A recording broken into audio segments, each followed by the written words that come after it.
Mr. Chair, no other than the highest court of the land has repeatedly said na hindi po masama ang pagmumura, lalong-lalo na sa mga pampublikong opisyal, especially kung ang pinatutungkulan po ay yung official functions nila. Not the person, but their official functions, Mr. Chair.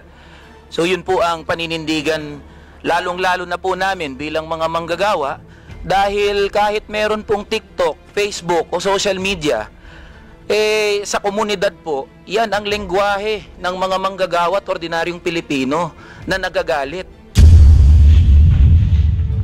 Hindi po kasalanan ng mga vlogger o ng mga gumagamit ng Facebook, TikTok, X o kung ano pa mang social media platforms kung bakit merong ganito na mga pagmumura o profanities. Ito po ay lengguwahe ng mga manggagawa at ordinaryong Pilipino na Mr. nagagalit. Chair.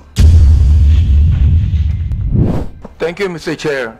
Again, Ms. Cruz, do you believe that freedom of expression is not absolute? Yes, Mr. Chair. You do? Of course, I'd like to ask the other bloggers if they also believe that. Yes, Mr. Chair. You also believe that? Okay. Sir, Now, there's always a limitation. Ms. Cruz said, yung kanyang statement sa YouTube, no, na profanities, insults, malicious is a healthy discourse. Gusto kong tanungin yung mga vloggers natin, do you agree with her on that? Yes. That profanities, insults, and malicious accusations is a healthy discourse and a part of the freedom of expression? We would like to ask every blogger to answer me yes or no if they believe in that. Mr. Chair, can I be recognized? Yes. Mr. Chair, no other than the highest court of the land has repeatedly said na hindi po masama ang pagmumura, lalong-lalo na sa mga pampublikong opisyal, especially kung ang pinatutungkulan po ay yung official functions nila. Not the person, but their official functions, Mr. Chair. So yun po ang paninindigan, lalong-lalo na po namin bilang mga manggagawa, dahil kahit meron pong TikTok, Facebook o social media, sa komunidad po, yan ang lengguwahe ng mga manggagawa at ordinaryong Pilipino na nagagalit. Hindi po kasalanan ng mga vlogger o ng mga gumagamit ng Facebook, TikTok, X o kung ano pa mang social media platforms kung bakit merong ganito na mga pagmumura o profanities. Ito po ay lengguwahe ng mga manggagawa at ordinaryong Pilipino na Mr. nagagalit. Chair, Mr. Elijah, hindi ko binabanggit yung lengguwahe ng ordinaryong Pilipino. Ang binabanggit ko, lengguwahe ng vlogger. Hindi ka ordinaryong Pilipino. Mr. Chair. Tatandali lang, kasalala pa ako eh. Alright. Hindi ka ordinaryong Pilipino. Tama, mali? Ordinaryong Pilipino ako, Mr. Chair. Hindi ka ordinaryong Pilipino. Vlogger ka eh. No, I'm a manggagawa ako, Mr. Chair. Lahat pa ng ordinaryong Pilipino, vlogger? Mr. Chair, manggagawa ho ako na may platform ho. So, ordinaryong Pilipino ho ako, Mr. Chair. Mr. Chair, point of order. We have our rules here.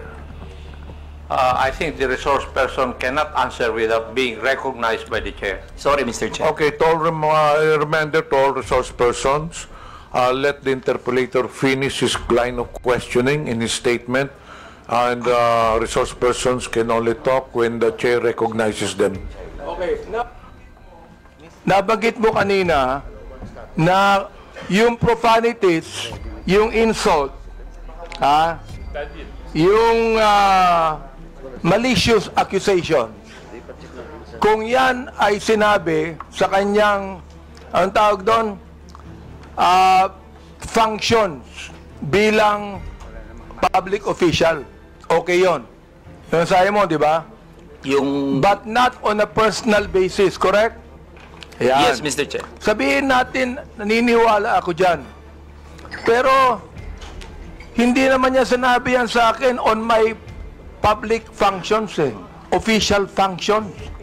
It is a personal accusations on me. Mr. Elijah. I cannot, Mr. Chair, can I be I cannot speak on behalf of Ms. Joey, Mr. Chair. Inaano ko lang yung sinabi mo. Yes, Mr. Chair. Okay, now I'd like to ask Ms. Joey, Ms. Cruz, are you insulting me on my public official functions or it is a personal accusation on me? It's not a personal accusation, Mr. Chair, and I think we have agreed early on that we do not have any personal relationship. So Yes, that that's is right. just- Pero ito, ang sabi ni Elijah, okay lang yon kung yan ay sinabi in my official functions as a public servant. Alam mo ba yung official functions ko? Yes, Mr. Chair, and Alam mo. So therefore, hindi ka naniniwala sa aking official functions kaya tinawag mo akong gago. no, Mr. Chair, the observation that I uttered to describe your performance of your official action, that is my observation. That is what I felt. Well, inobserbuhan mo ba yung aking official function? Yes, Mr. Chair. Inobserbuhan mo I watch your hearings. Since I won in 2019? No, Mr. Chair. I closely monitored your performance as a congressman in the 19th Congress. And you hated me for that. No, not really, Mr. Hindi, Chair. gago. Just in the Binanggit mo 19th sa akin Congress. gago, so you hated me. Mr. Chair. Ano ba ibig sabihin nun? Binanggit mo, gago ako. Binanggit mo, isasampal ko ito sa pagmumukha mo. Binanggit mo, I'm going to be... Hindi ko mabanggit eh. Okay. If you prepared, binanggit mo yun eh. May Oo. I respond, Mr. Chair? Therefore, you hated me. Hindi pwedeng sabihin mo sa akin na you love me. Is that a person that you said that you love me? I love you and because of that, isasampal ko ito sa'yo. May I respond, Mr. Chair? Yeah, go ahead. Sige, Mr. Chair, go ahead, respond. At the very most, I do not like your performance as a member of the 19th Congress. But hate is such a powerful word because we established earlier that we do not have any personal relationship or any personal Mr. Chair, affiliation. binanggit mo yung human rights. Yes, Binanggit mo Mr. yan kanina, Chair. di ba? Correct, Mr. Therefore, Chair. Mr. Chair, you violated my human rights. Why? Because when you said those profanities, those insults, yung gago, yung isasampol ko ito sa pagbubuka mo, you violated my human rights. You did. May I respond, Mr. Chair? Teka, Mr. Chair, hindi ako nagagalit sa'yo. Okay? At wala akong pakialam sa'yo. Kahit na anong sabihin mo, okay lang sa akin. Alright? Pero itong ating pinag-uusapan ngayon, merong kinalaman sa mga legislation na aming gagawin later on. That is why I am asking you right now. Sapagkat napakahalaga nito. Kapag binabanggit mo, if you're saying that using profanities, insults, and malicious accusations online represent fair and respectful discourse and a healthy discourse, therefore you're telling us that the freedom of expression is absolute. You can say anything you want, and that is freedom of expression. Yun ang sinasabi ko, Mr. Chair. May I respond, Mr. Chair? Pag binanggit mo, if you said that freedom of expression is not absolute, therefore, there are certain things that you cannot say. Yun ang ibig sabihin nung freedom of expression is not absolute. May limitation yun. Di ba? Oh. Go ahead. You can answer now. Okay, thank you very much, Mr. Chair. Mr. Chair, in the universal thoughts and ideas, there would always be a limitation. The freedom of speech is not absolute. And the limitation of freedom of speech is well defined. Under the law, under the jurisprudence, there are things that you cannot say. There are things that Mr. Chair, you what cannot- jurisprudence are you talking about? Supreme Court decisions, Your Honor. Can you tell me what law? Example of law that limits your Yes. freedom of expression. For Can you example, tell me the Mr. Chair, jurisprudence? yes, Mr. Chair. For example, Mr. Chair, there is, I cannot specify the specific law, Mr. Chair. There but is a law on libel. yeah, law There on is a libel. law on slander. there Is it is a okay? law. Is it okay, Mr. Chair, if I give my example? Okay, thank you very much. One example, and I think this example is very demonstrative, is very illustrative of the limitation of freedom of speech. Right now, it is election, midterm election, and it is not allowed that people are going to campaign on the day of the election day. That is a clear prohibition to express on the part of the citizen to say whatever they want to say on that Teka, election day. Mr. Chair, ano po ang connection nung binabanggit mo? I'm asking you about the jurisprudence. I just told you that there is a law against on libel, on cybercrime. What you said today is libelous. What you said here is libelous. Why? Mr. Because Chair. there is a malicious intent. When you use profanities, when you use the word gago, there is a malicious accusation, and that is libelous. Mr. Chair, if that is your assessment of And that kind of listen, statement, you not will only have your... libelous, Mr. Chair, dali lang ha, not only libelous, ha, that is also unjust vexation on my part. May I respond, Mr. Chair? Go ahead. Okay, Mr. Chair, if you think that you are violated by my exercise of my freedom, you would have your right and No, be no, in court Mr. Chair, so that, don't so worry. that the maliciousness of Mr. that Chair, statement don't can worry. be sorted I'm not out going in the to charge proper you in court. authority. Don't worry. I'm not going to charge you. If I charge you in court, matatalo ka eh. Pero hindi. Oo. Unjust vexation to. Alam niyo ba yon? Are you a lawyer or not? I am not a lawyer, Mr. Therefore, Chair. you should know this. The thing is this, pero wag kang mag-alala. Hindi ako magdidemanda sa'yo. Do you know why? You're not important to me. Alright? Ang dahilan lamang, kaya natin ginagawa ito, para magkaroon kami ng idea kung anong legislation ang nais naming gawin. Pero ikaw, you are not important to me. Alright? Oo. Thank you, Mr. Chair. Yan. Kaya, huwag kang mag-alala. Hindi ako kailanman magdidemanda sa'yo. Alright? Oh. Tumatawa ka pa eh. Thank you, Mr. Chair. Natatawa ka sa akin eh. No, Mr. Chair, Oo. I am expressing my gratitude, Mr. Chair. Ganun ba? Mr. Chair, tumatawa ka and you're expressing your gratitude by your sarcastic laughter? I am not laughing, Mr. Chair. It's just a natural smile, Mr. So Chair. gusto kong tanungin po, itong ating vloggers na ito, kayo po mga vlogger natin, do you agree with what Miss Joey Cruz said? Every one of you could be able to answer, if you agree. I have a lawyer there. Attorney Trixie.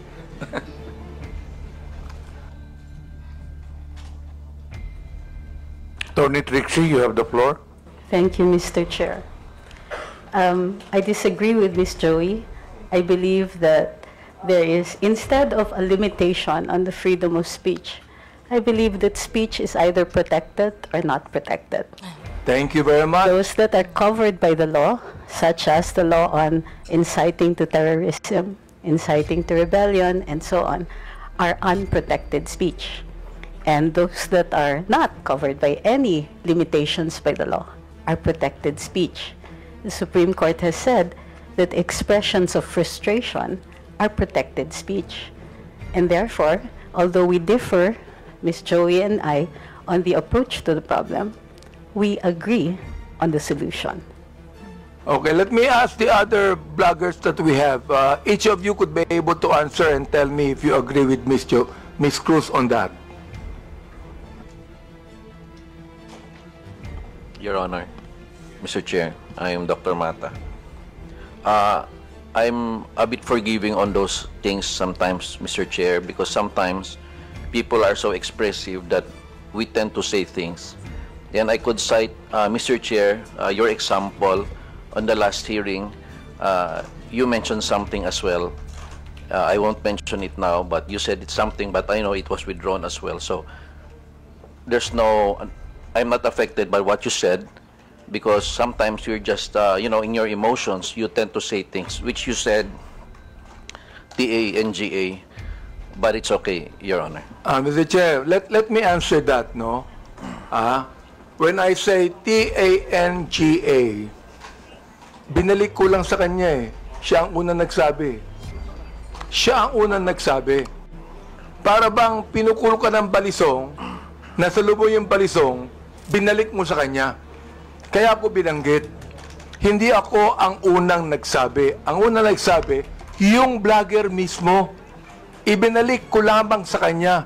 Oh, ngayon, ako ang masama. Samantalang yung vlogger na nagsabing tanga ang gobyerno, hindi masama. Nung ako ang nagsabing tanga, ako naman ngayon na masama. Ano ba talaga, Mr. Chair? Yes, thank you for your explanation on that, Mr. Chair. Mr. Chair.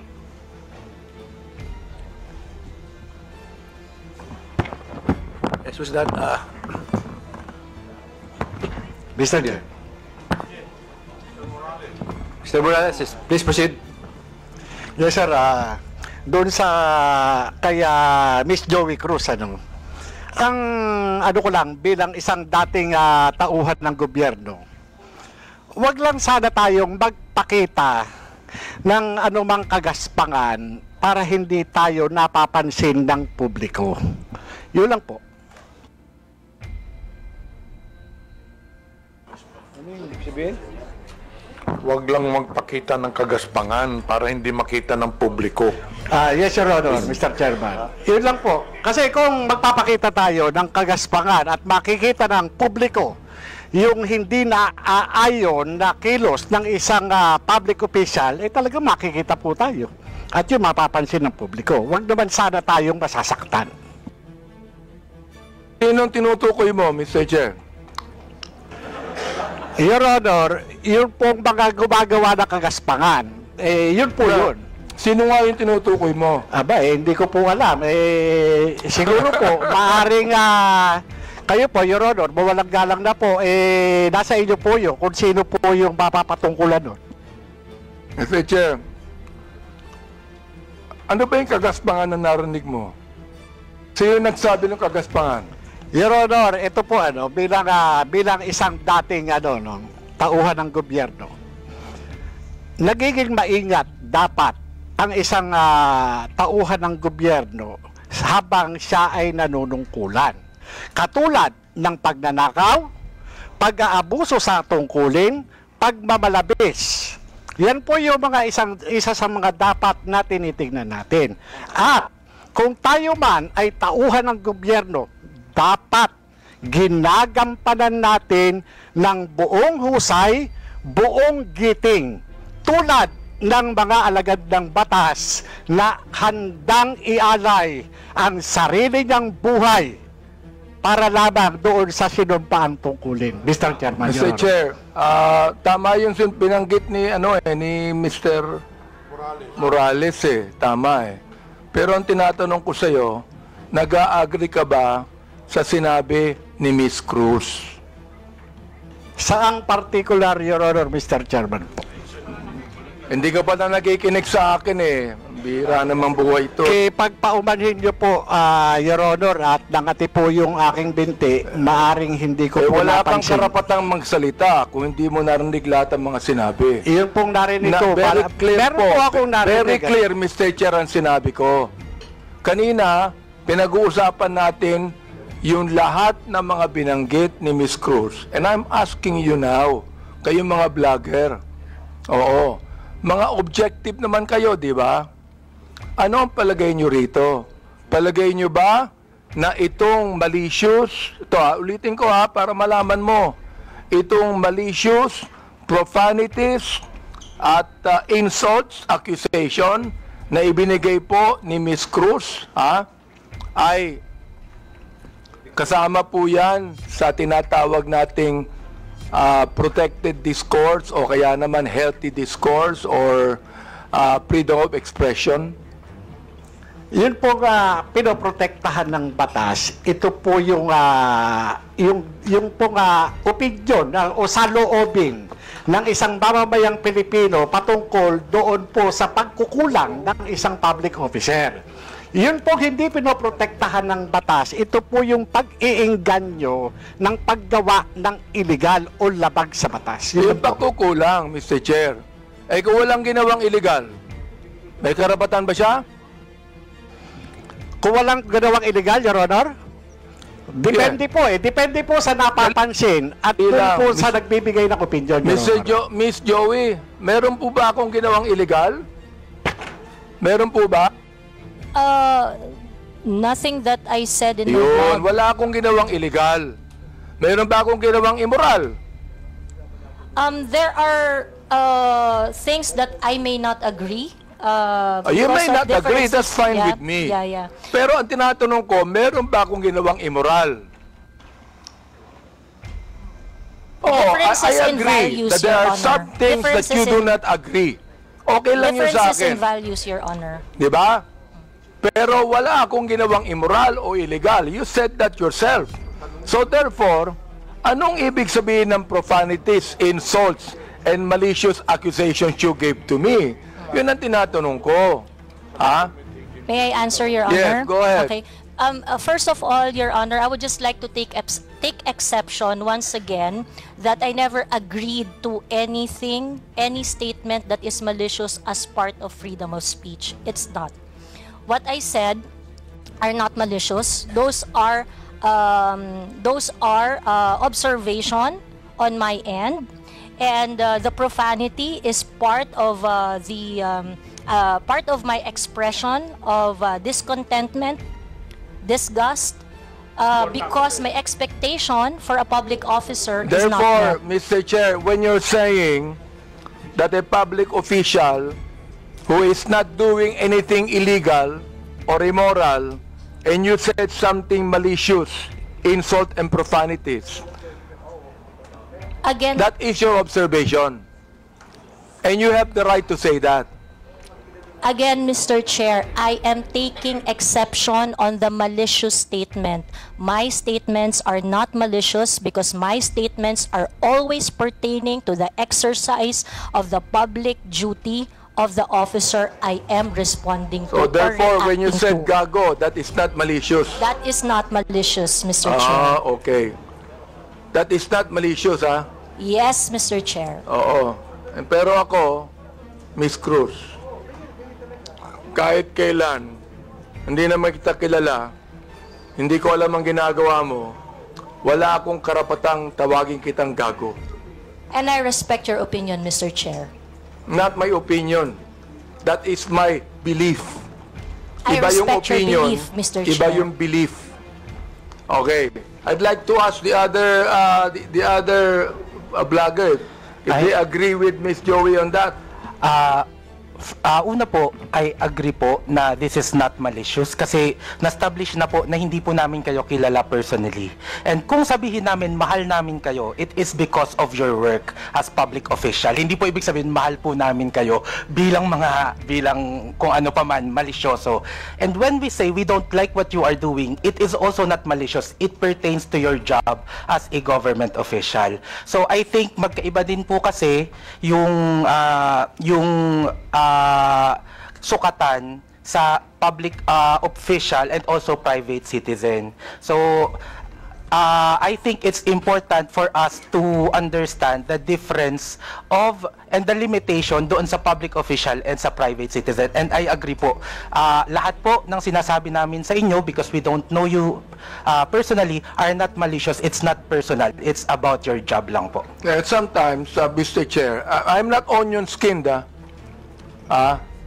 Ayan, ako, kilala ako ni Congressman Glenn. Oh, kaibigan ko yan. I'm not onion skin. Ang ibinabagit lamang natin dito is how do we limit this? How do we regulate this? Yun ang aming inaanong batas. How do we regulate this kind of statements? Na masyadong personal to eh. Diba? Hindi ko na nga pinapansin eh. Oo. Kung hindi lang binigay sa akin itong mga bagay na sinabi eh, makikita ko ba to? Hindi ko nakita to eh, Miss Joey Cruz eh. I don't even care about that anymore. Hindi ako apektado dito eh. Di ba? The thing is this. Kayo makakatulong sa amin for us to be able to craft a better legislation to what? To tell you that the freedom of expression is not absolute. Yun ang nais naming sabihin dito. Oh, so yung the rest of the bloggers, if yes, Attorney Glenn, go ahead. Thank you, Mr. Chair. While we recognize the plenary power of this Congress to enact legislation to limit freedom of speech or expression, I would just like also to exhort the members of Congress, the honorable members of Congress, to remember that the exercise of free speech, I mean, public officials should not be onion-skinned. I know hindi po kayo onion-skinned, Congressman Honorable Abante. Public officials should not be onion-skinned, and that free speech serves as a scalpel that removes the abscesses of officialdom. I quote the jurisprudence. I mean, it's a landmark decision of the Supreme Court. So we have to make a tight balance between limiting the freedom of speech and, of course, when it comes to public acts of public officials. Yun na po, Mr. Chair. May we hear the others, Mr. Chair? Go ahead. Yes, Mr. That Chair. handsome man right there. Ako po, Mr. Chair. May I be recognized po? Mr. Chair, sundan ko lang po yung binanggit po ni Attorney Trixie about protected speech. I don't know the specifics of what Ms. Joey said. Be that as it may, Mr. Chair, kung yung pong mga binanggit niya ay nakapatungkol po sa official function, then it is warranted. If it pertains to the personal po na buhay, then it is unwarranted. Naiintindihan po namin yung predicament, Mr. Chair, ng mga congressman natin, ng mga public official natin na talagang nasa scrutiny ng taong bayan. Pero hinihingi rin po ng taong bayan, lalong-lalo na ng mga manggagawa, ang pag-intindi po ng ating mga congressmen doon sa kung ano yung nararamdaman at ano yung pakiramdam, emosyon ng mga tao patungkol doon sa function po ng ating mga public official. I believe yung mga binanggit po ni Ms. Joey, it is part of protected speech. And I think doon po pwede tayong magkaisa. That's all, Mr. Chair. Meron pa. Yes, Miss, Mr. Chair, good afternoon po. Yung tungkol po sa sinabi ni pagsasamahin ko na po yung tatlo, no? Ni Ma'am Joey, ni Attorney Trixie, at saka ni Sir Elijah. Kami po na mga content creators, nasa public eye din po kami, gaya po ninyo. So, whatever content or opinions that we also post online, nakaka-receive din po kami ng mga gaya ninyo na masasakit na salita.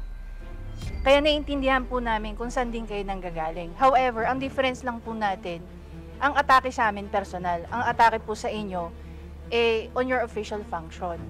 Ngayon, ang masasabi ko lang po siguro pagdating sa bagay na yan, kami po, pinapabayaan po namin yung mga haters namin at saka bashers to air out what they think and feel about what we say. Hindi ko naman din po sinasabi na dapat ganun din po kayo. It so happen lang that sa inyo po, pagdating sa mga nasasabi nyo po, sa mga press briefing nyo po, sa press con nyo, or even sa mga pinapublish sa news, sa aming mga content creator, naka-anchor kami lagi kung ano lang po ang nasasabi ninyo. Mr. Chair, Ms. Batalya, Yes, gusto ko lang pong banggitin din, no? Alam mo, natanggap ko itong mga bagay na ito since Quadcom days eh. Hindi ako binabas ng sino man bago ang Quadcom. Bakit kaya? Di ba? Mr. Chair, if I may, hindi ako nababas eh. Oo, ngayon lang talaga. Hindi ko alam kung bakit eh. Oo, yun ang gusto kong sabihin sana sa inyo. Di ba? Yes, Manuel Mata po. Mr. Chair, yes, Mr. Mata, yes. that is exactly the point kung bakit hindi po tayo nakafocus dapat dun sa mga protected naman na speeches ng mga tao. But the reason of frustration, ano po yung context, bakit po nasabi yun? Ni frustrate, bakit niya po nasabi yun? And yun po yung masolusyonan natin. I think dun po sana tayo nakafocus, and I think yun yung rason kung bakit sinasabi ng batas natin na dapat hindi onion skinned yung mga government official para nakafocus tayo doon sa totoong problema and cause of frustration ng mga tao. Mr. Chair, sinabi ko na hindi ako onion skin, di ba? Yes po, Mr. Chair. The fact that you are here talking with us Yes. with this kind of respect is, I agree. Kaya, Mr. Chair, hindi ko talaga, since the time na yung Quadcom, hindi ako nagsalita ng anuman sa inyo o nag-vlog sa akin. Miss Joey, hindi ka nakarinig sa akin anuman salita, di ba? Miss Joey, you have never heard me say anything against you or about you. Am I right? Yes, sir. Yes, Mr. Chair, we do not know each other personally. Ayun. And then, ganito.